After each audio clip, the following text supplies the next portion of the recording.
Hello and welcome to another Doctor's Assistant 1 video, and today I'm doing another Doctor Who comic book review. This is the 11th issue of the 10th Doctor range, so 11th issue there in the awesome TARDIS Barco Titan Comics cover AJ, with the sort of square thing that looks like that effect in the Five Doctors. Yeah, really cool sort of pose by the 10th Doctor, hand drawn. I think the cover are usually hand drawn or sometimes maybe done on more sort of computers, I don't know. Cool electric like effect in the background and whatnot. I like how the black really stands out from the sort of background, and then you've got these sort of white borders. You've got the Doctor Who logo there, sort of classic Who sort of one there. You got the still sort of shot of David Tennant there, and the sort of diamond effect with the Doctor Who logo there. New Adventures with the 10th Doctor.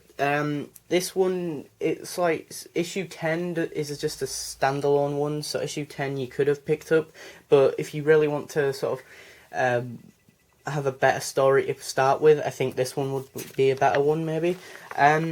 You've got a bio on all the characters, so the Doctor, Gabby and Cindy, and then a little bit of a previously, so if you have missed out on issue 10, it just catches you up pretty quickly. A way of contacting Titan Comics on the Twitter, Facebook and their website.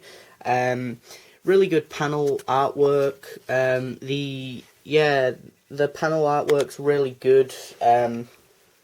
And that in this, I think the worst thing for me, on the back you've got an advertisement for Big Finish, some other advertisement stuff, comic strip thing,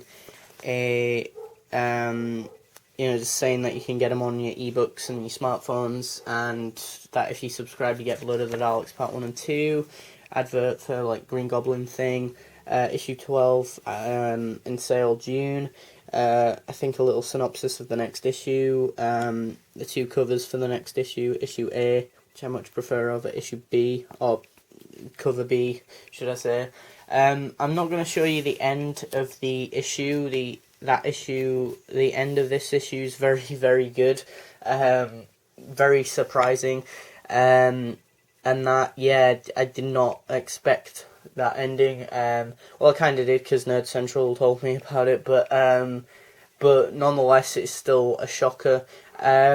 What was the other thing I was going to say? Oh, I didn't particularly like the interaction between Gabby and Cindy. That kind of was annoying to me. I wish Gabby was having some other sort of thing to do. I felt like her sort of character was just sort of pushed aside, very classic Who-esque. And that'll probably offend a lot of people, like, oh, that's not true. But no, in this issue, compared to some of the other issues, I felt like Gabby, didn't have much to do, or and whatnot.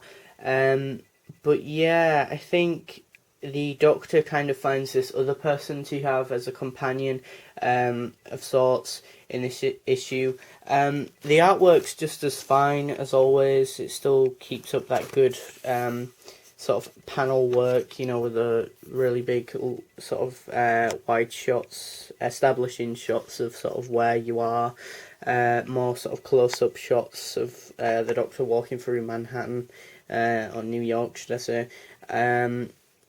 And yeah, it is nice. It is all very nicely done, all the little panels and whatnot, but it's just, as I say, I feel like Gabby's character didn't have much to do in this one, and I found the way that Cindy's character is written rather irritating. She's complaining a lot, she seems very needy and very, kind of irritates me and whatnot.